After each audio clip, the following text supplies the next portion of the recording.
Okay, so I will talk about approximating longest common subsequence beyond its knife bound with high probability, and this is a joint work with Carl Brinkmann and Vincent Kohinada.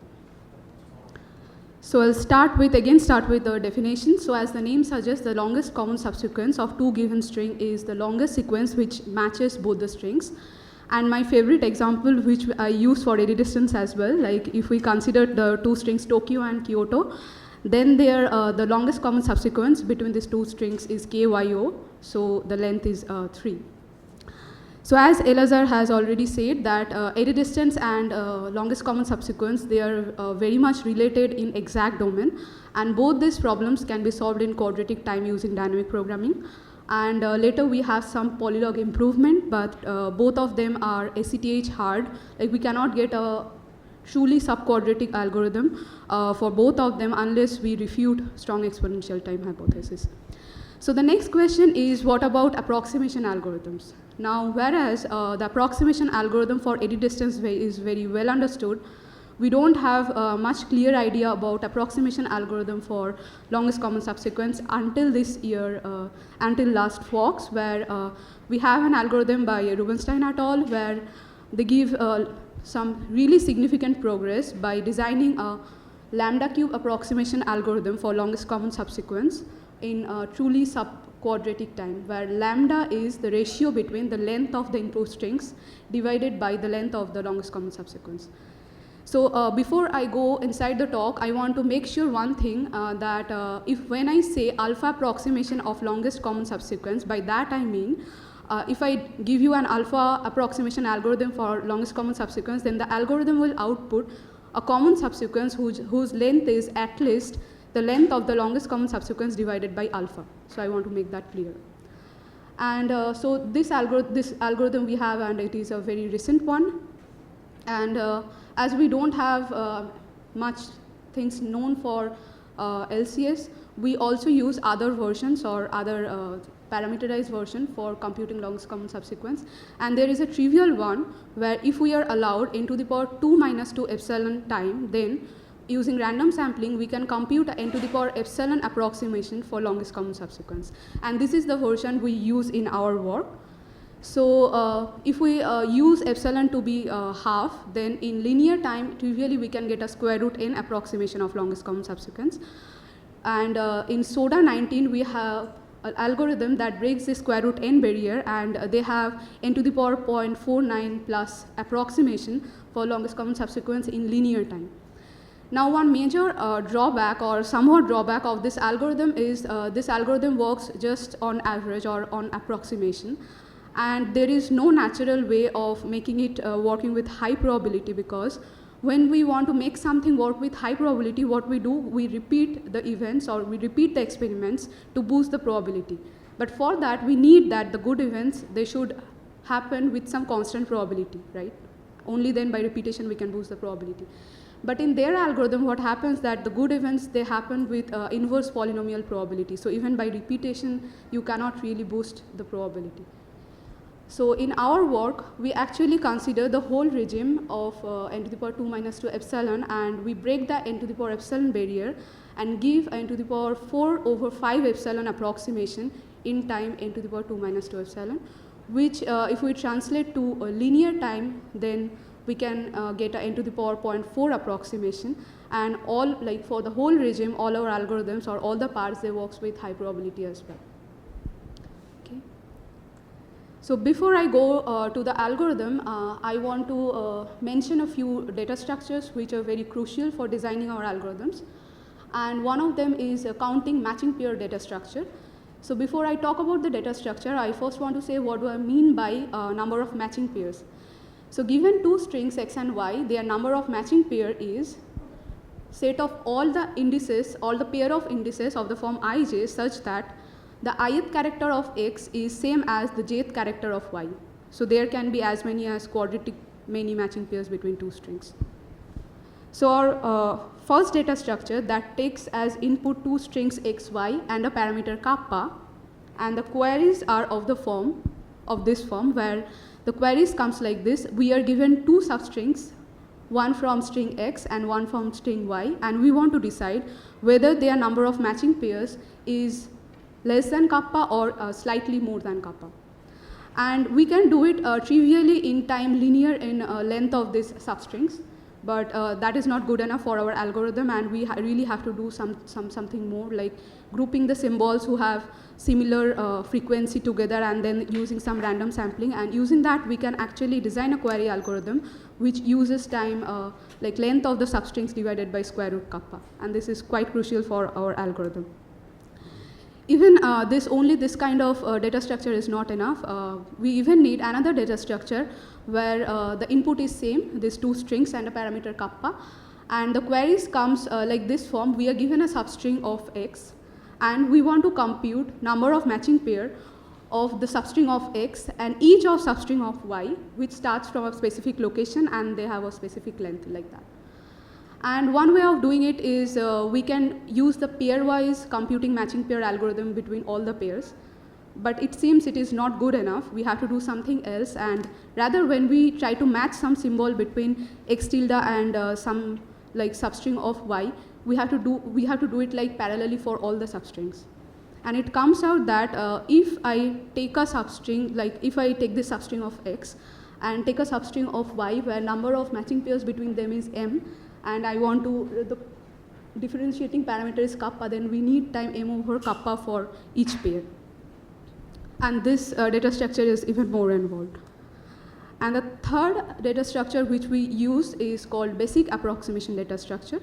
So in these data structures, as input, we are given two strings x and y, and we can pre-process it to support queries of this form.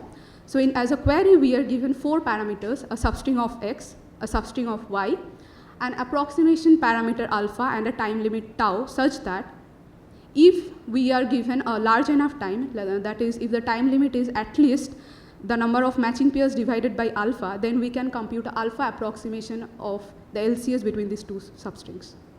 So what we do here is like we take one substring, we randomly sample a few symbols from the substring, and then we compute the LCS between those randomly sampled symbols from one substring and the other substring.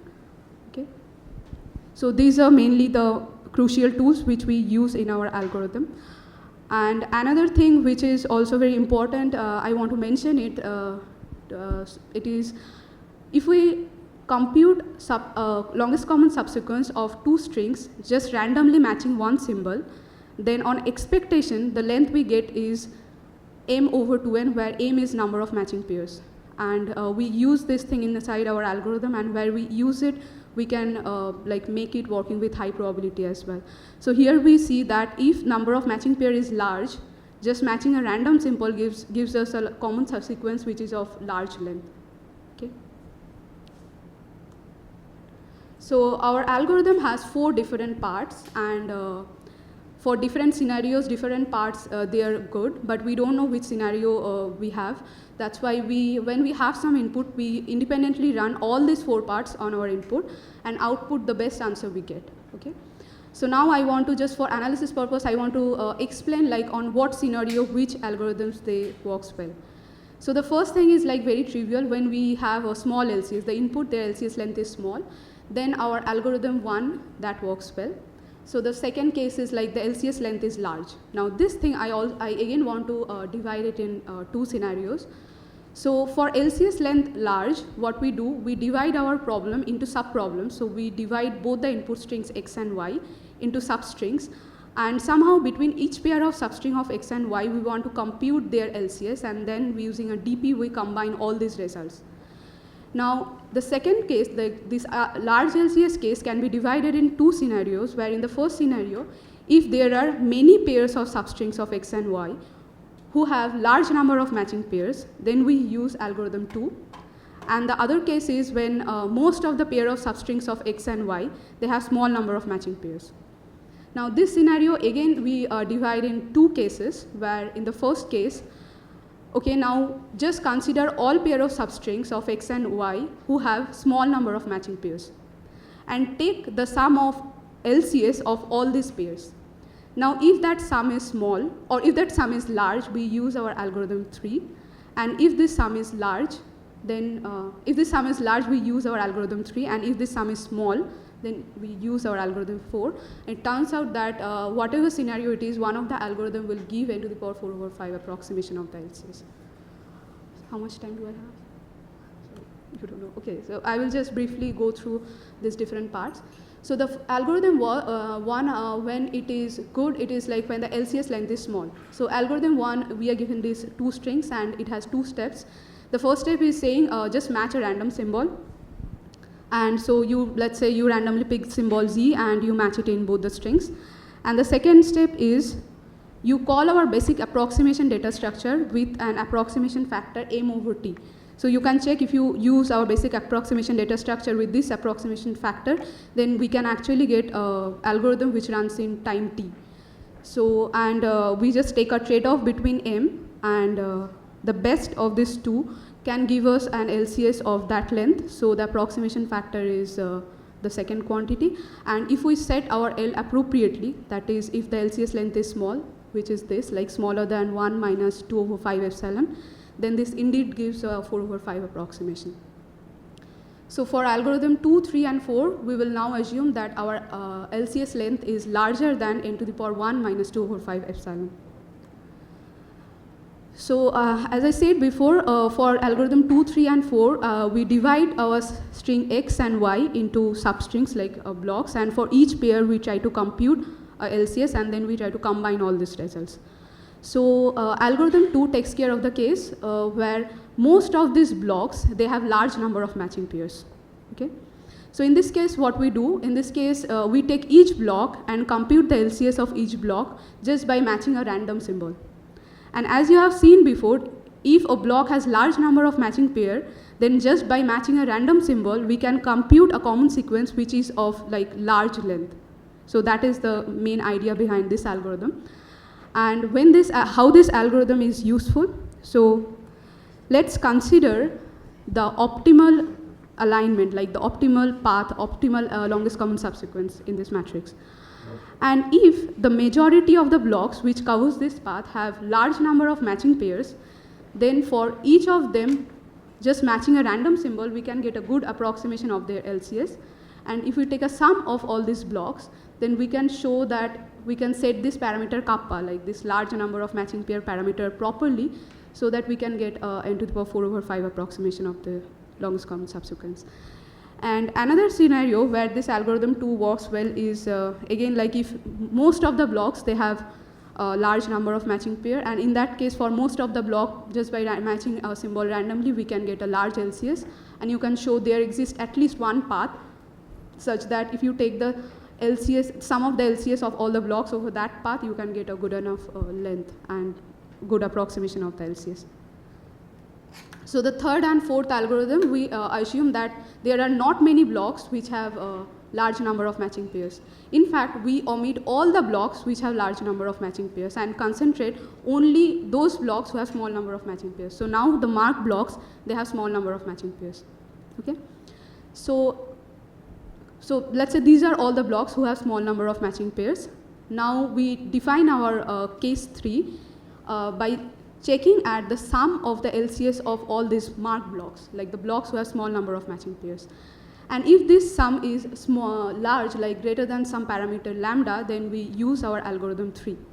So in our algorithm 3, we can show that if this is the case, then using random sampling, we can indeed sample out a diagonal such that over this diagonal, if we consider all the blocks who have small number of matching pairs, then the sum of the LCS of all these blocks is at least lambda by n over m, where indeed, like, okay, m is length of these blocks, like length of the substring.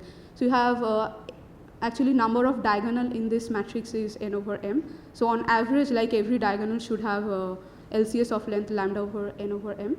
And we can show that we can use random sampling to actually identify such a diagonal. But once we identify such a diagonal, still we cannot afford to go on each block of this diagonal and check its LCS explicitly. So what we do, we again use our basic approximation algorithm with some proper factor and compute some good approximation of the blocks which occurs over this diagonal, and can show that still we can get a good approximation of the actual LCS. And this is the last slide and the last algorithm. So here we know that if we consider all the blocks who have small number of matching pairs, then the sum of their LCS is small. It is smaller than some threshold lambda. So in this case, what we do, so this is the most involved part of these 4 algorithms, I guess. So in this case, we randomly sample gamma, let's say a few columns from this matrix. And inside each column, each sampled column, we go to each block and look for all the blocks which have small number of matching pairs and try to compute a good approximation of their LCS. And why do I want to do that? Like, let's consider it in the optimal path. So I want to actually sample large enough columns so that I hit like almost all the blocks which are covering this optimal path. But if I sample too many columns and really want to go and check for each block, that is not good, right? So here one thing is happening, as because this lambda is small, most of these marked blocks, they have small LCS, very small LCS. Whereas, as because our LCS is large, most of the blocks which covers this optimal path, they have large LCS. So that's why instead of directly computing an approximation of the LCS of these blocks, we compute it gradually. So first we try with, start with a very crude approximation, and gradually we fine it so that the blocks which have very small LCS, we discard them at a very early stage. So our runtime does not go up too much, and we can actually sample many columns like this. And we can actually show that we can sample like a good number of columns so that we cover most of the blocks of the optimal path. And by setting the parameters again properly, we can get a 4/5 approximation of the LCS. So this is more or less a rough sketch of the algorithm. And the open question is, there is no known lower bound for this n to the power epsilon versus n to the power 2 minus 2 epsilon thing. So there is really a scope like this 4/5 epsilon can be improved. And that's all. Thank you.